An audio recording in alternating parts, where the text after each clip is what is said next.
thing. Vitamin Okay. D is like so important in Yep. everything. And like nobody teaches us this. Like nobody gives us the tool, the knowledge. Like everybody's just like, oh, you need calcium. It's like, well, yeah, you need calcium, but like vitamin D is this like super necessary nutrient that like so many people are deficient because you spend all day inside. Like most people don't get any sunlight. A lot people don't eat like good qualities of like fatty fish. They eat shitty quality of eggs. Like a lot of people don't eat like mushrooms and stuff like that. And so many people have vitamin D deficiencies. They do. Apparently, you can get, like, if you're sick, vitamin D is also a huge thing because sunlight always helps. And so when Mhm. you're in the wintertime, when a bunch of people get sick, vitamin D is a huge help for that. Yeah, and well, and if So you hard. think about it, it's like flu and cold season is it happens at the same time that we get less sunlight. So Yeah. Yep. it totally makes sense. And It the does people make that sense. tend to get sick, I mean, this is like correlative and not causative, but like most of the people that get sick are like people that are inside all day. They don't take care of themselves. They're not like outdoorsy people. Like outdoorsy people Right. don't get sick that much. Nope. Well, I just thought it was really interesting that the one supplement the pediatrician doctor put Briggs Yeah. on was vitamin D. I Yeah. was like, oh, really? He's like, yeah, you have to get on vitamin D drops. Well, yeah, because I mean, you're not gonna like go outside with your baby and be like, oh, Yeah. Savannah. Put them in the sun and bake them. I know. I know. Um, well, so Leah, I am just I'm really excited to talk to you today because it's like not only are you one of my favorite people in the whole world, Oh, but I think that your story is also super, super interesting because you've been an athlete for so long, and then making this transition from being an athlete to being a mom, and then still trying to balance that out, I think is so cool. And I know that there's a lot of struggles associated with that, but I think it's also, I think as someone that is really mentally tough, you're in a good place because you're kind of able to deal with those difficulties in a lot of ways. So I guess if you could just maybe tell me, or I already know, but tell people a little bit about your background, and then we'll get into it. it's funny. You just made me think of somebody who asked me one time if, like, what would it take for me to slow down from, like, my athlete hobby, I guess you could say, or my professional career as an athlete. And I looked right at him, and this person knows me pretty well, and he said, to have a baby. And I said, yep, that's probably the only thing that would ever slow me down. Yeah. And that is so true. This baby has really slowed me down. Well, kind of, in a way, I guess. But anyways, to start off, I grew up playing sports, specifically mainly around gymnastics and cheerleading. And I think that's a really important sport that I actually want to have my son involved in, is gymnastics. I think that's like the key to any sort of athletic or any sort of anything they want to do in the future. It's so much body awareness and learning your body and being able to, like, hand-eye coordination. So that's one sport that I'm going to kind of be pushing on my son. He can do whatever else he wants to do, but gymnastics is going to be like key.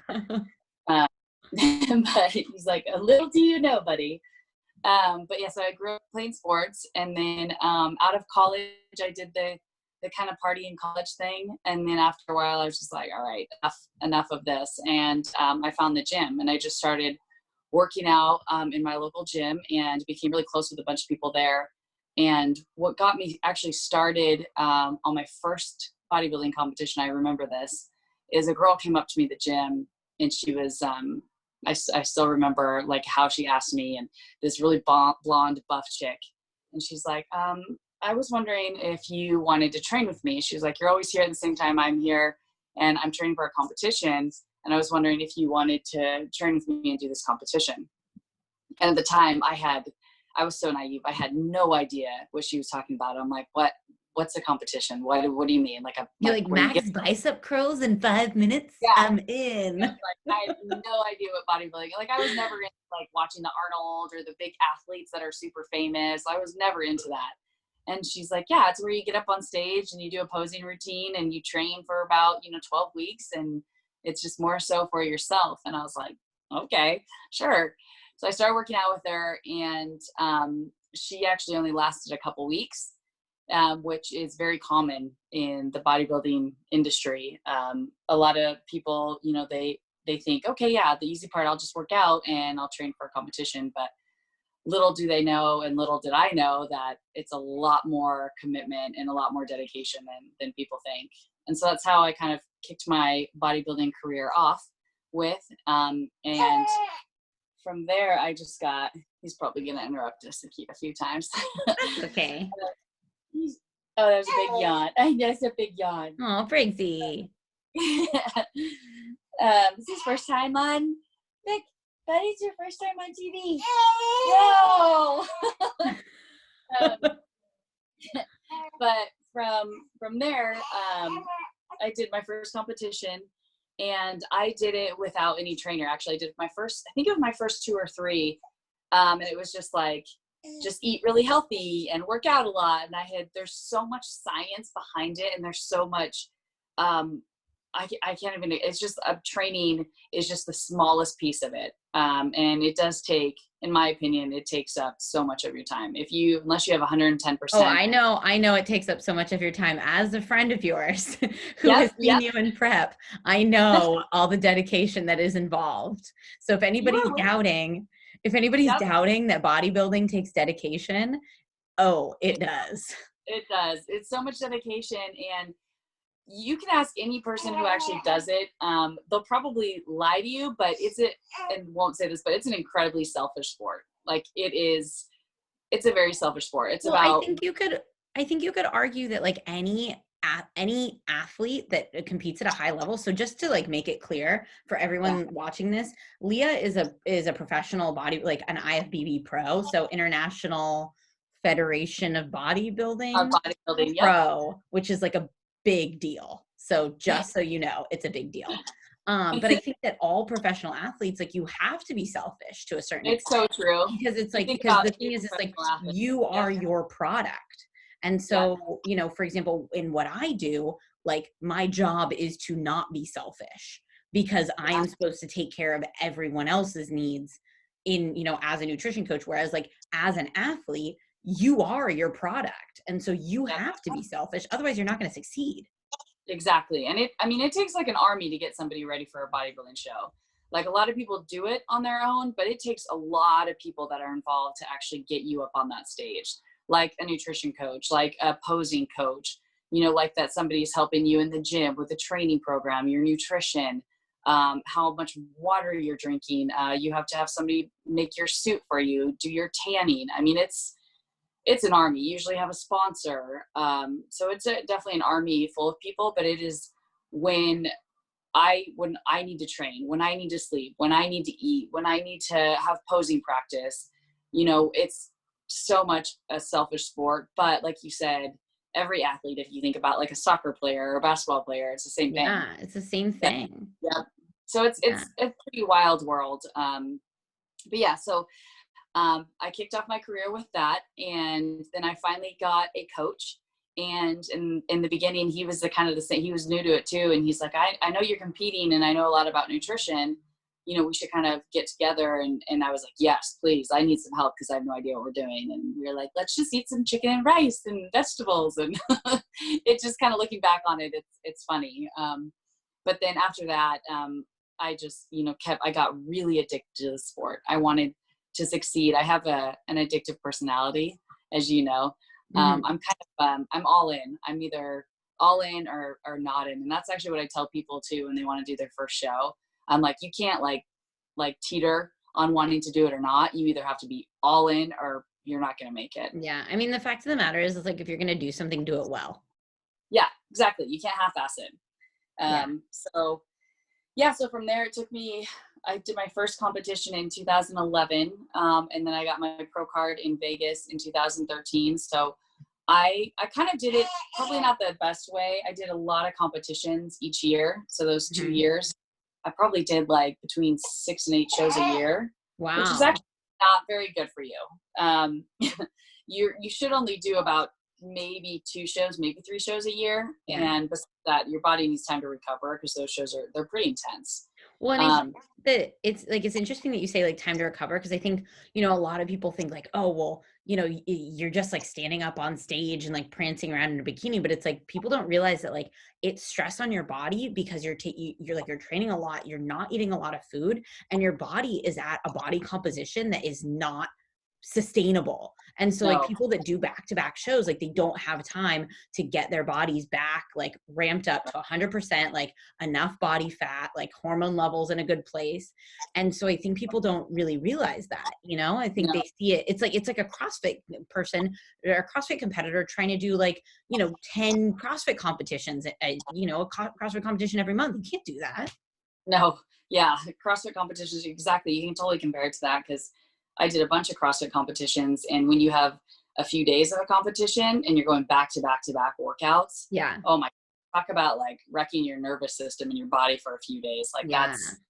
that's rough. But another thing that people don't know about bodybuilding is the last like 3 weeks, I would say anywhere from 2 weeks to 4 weeks is the hardest. So I met a lot of people who are like, oh, I'm training for a show and I'm training and I'm dieting. And yes, that part is hard, but the most intense part of the diet is the last 2 to 4 weeks. Yeah. So that's where, you know, push comes to shove, and the people who can make it through, that's the toughest part. And for me, the stage, I hated the stage. If I felt like I was skydiving or something. It was the most terrifying place for me. And a lot of people like that part of it. I don't. I like the journey. Yeah. The You stage like is the hard stuff. yeah, which Yeah. is kind of weird, because most people like the limelight and the stage part, but I hated that part. I was so nervous.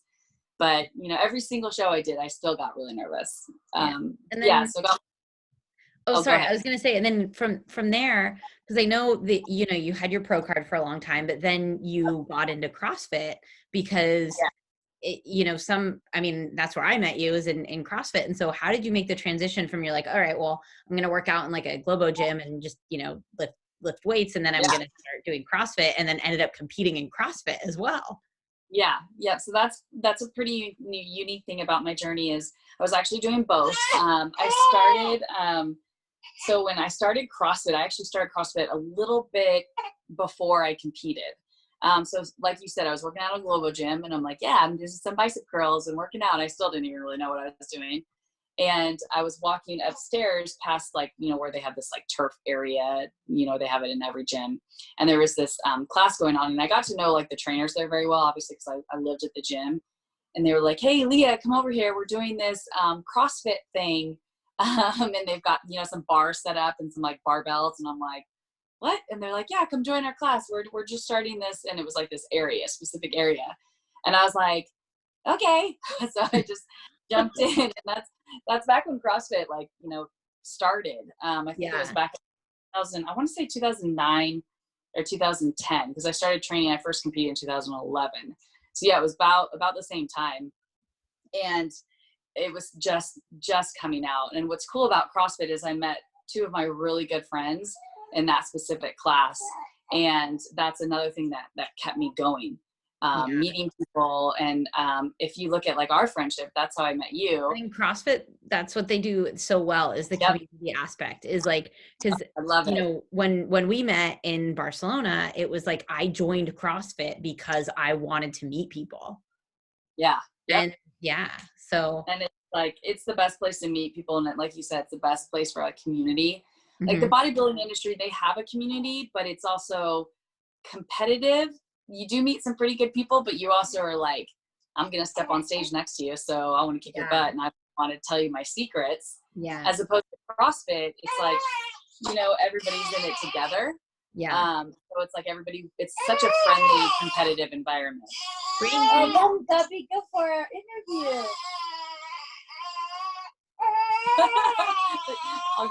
This might happen a little bit. It's okay. What is that? This is gripe water. This is I didn't know about it until I had a baby. And people are like, oh, try grape water. And I'm like, is it all baby right, drugs? what's that? So it's like, it's a natural remedy, and it's to help with like gas, hiccups, Oh. cramps, and all it mostly is, in my opinion. Everybody sees like great results with it. I think it's kind of a Band-Aid to distract them from like their stomach pain or them being. Oh yeah, probably. Yeah, it's like a homeopathic type remedy, because you can't give babies anything until I mean, they're to like be fair, I grew up on homeopathics, and look how great I turned out. Exactly, right? And so I think the biggest thing of this which call remedy, is there's agave in it. Mm-hmm. So they And like the sugar. yeah, there's a little taste of it, and they taste it, and they're like, ooh, that's different from, you know, milk. Yeah. So, Yeah. but anyway, so yep, started CrossFit, and I kept up my CrossFit training with bodybuilding, and that was tough. That was really, really tough. I received a lot of hate, a lot of controversial feedback. It's come a long way since then, but I think that's how I became a little bit, I guess, more well-known, my situation doing CrossFit and bodybuilding, because bodybuilders hated CrossFitters and CrossFitters hated bodybuilders. Yeah. And now all CrossFitters do bodybuilding.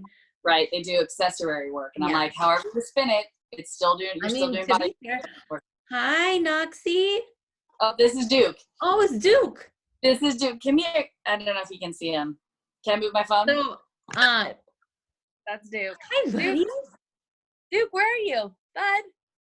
They usually come in here with me in the nursery. Knox is usually in here too, but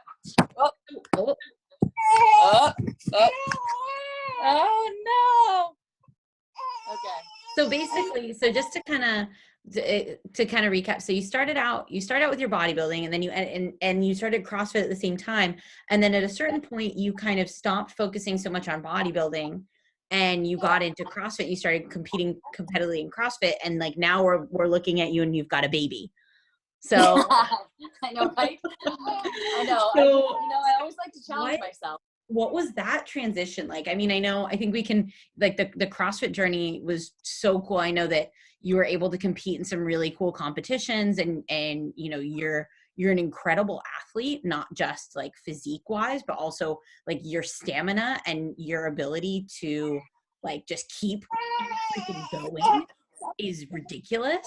Thank you. And I think this is so, I want to tell the story about when we were at the Spanish Throwdown. Okay. So we were at the Spanish Throwdown together, and Leah is well known for not having any idea what the movements are. She can do them. Because a lot of the time, I didn't know the movements. She can do them. Spanish, but you're right. She can do all the movements, but she doesn't know what they're called. So true. So one of the workout that she had to do was Isabel. This is so bad. 30 snatches 4 times at 43 kilos, I think. And we were at the Spanish Throwdown.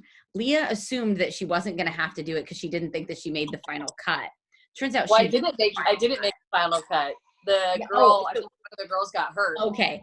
So Leah, so they're like, Leah Dolan, Leah, you gotta come out here. And like, what's the workout? And I'm like, yeah, it's snatches. Just keep snatching until they tell you to stop. And you're like, snatching. That's the one that's like this, right? So Leah grabs the bar off the ground and just starts like jerking it overhead as quick as she can. Oh, yeah. And honestly, like, finished pretty quick. I made that one, didn't I? I did. I made it to the final on that one. Those snatches were like terrible. Yeah, but you did them. Yeah. Which is what matters. So I would just have to say that you are a pretty incredible athlete. And so I always had you there coaching me through all those competitions because a lot of them in Spanish, and I'm like, Gillian, what are we doing?Hat's the workout? Yeah. You were always helping me. I wouldn't have made it without you. That was so much fun. And so what has Even when you were like the MC and I was doing a competition, you'd be like on the side, hey Leah, you're up next. You got to do this. I'm like, oh. That's true. That was fun. And so now, I mean, obviously life has changed a little bit. I know that you're still incredibly active, and at the end of your pregnancy, it was like really hard for you to kind of take a step back and slow down. And so what's that shift been like? From like, hey, my focus is like being an athlete, to like now my focus is like this tiny human. Yeah, so that's interesting. So what kind of helped me is I did have to go on bed rest for a couple of weeks before him. So he actually came 4 weeks early.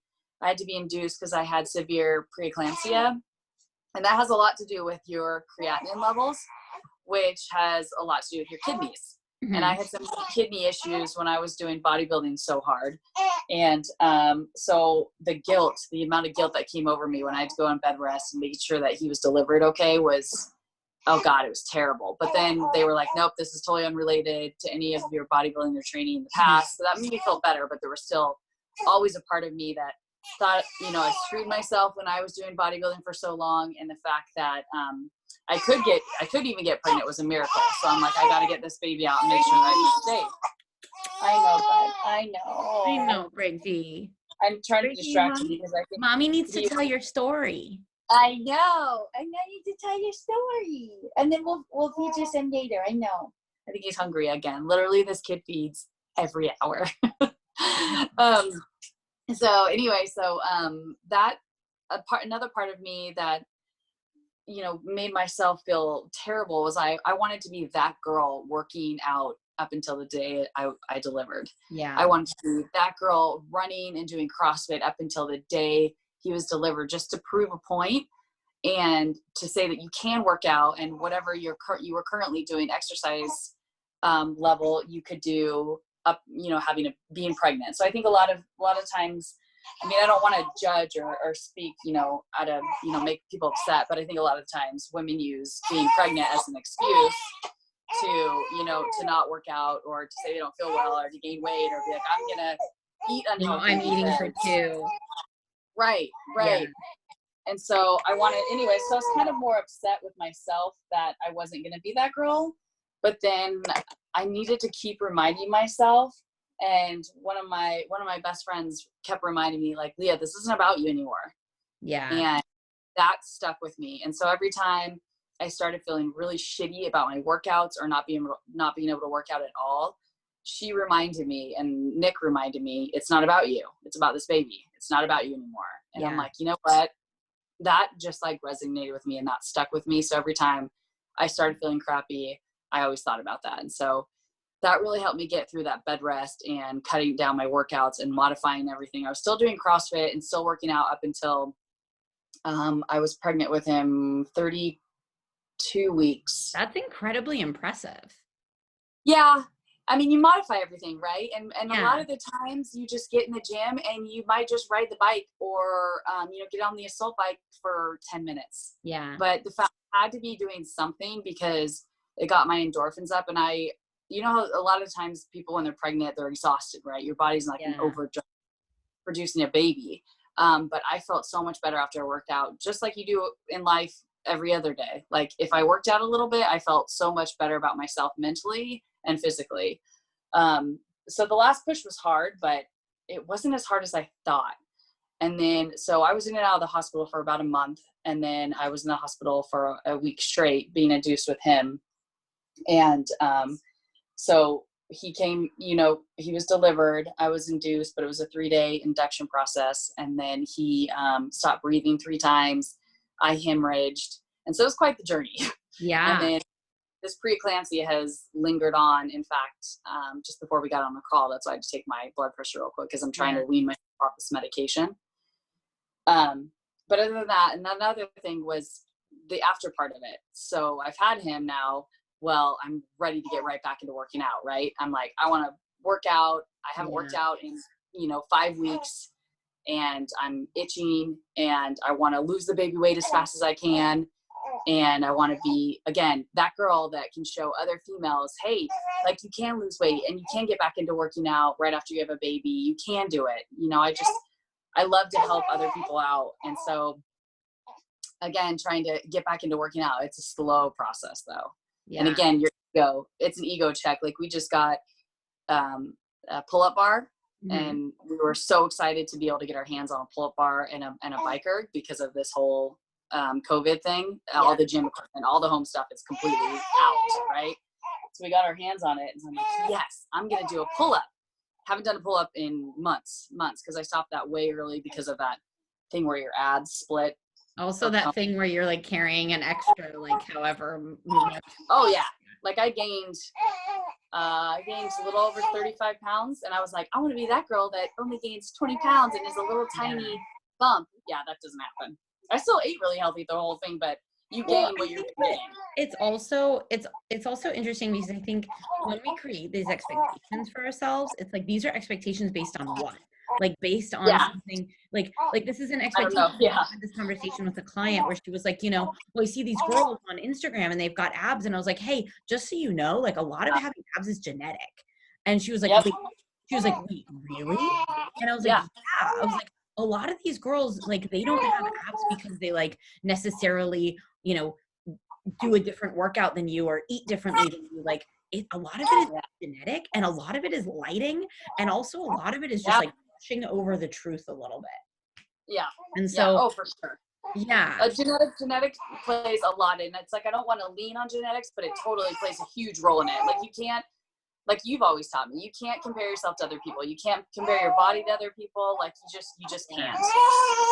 And no matter what, we still always do it.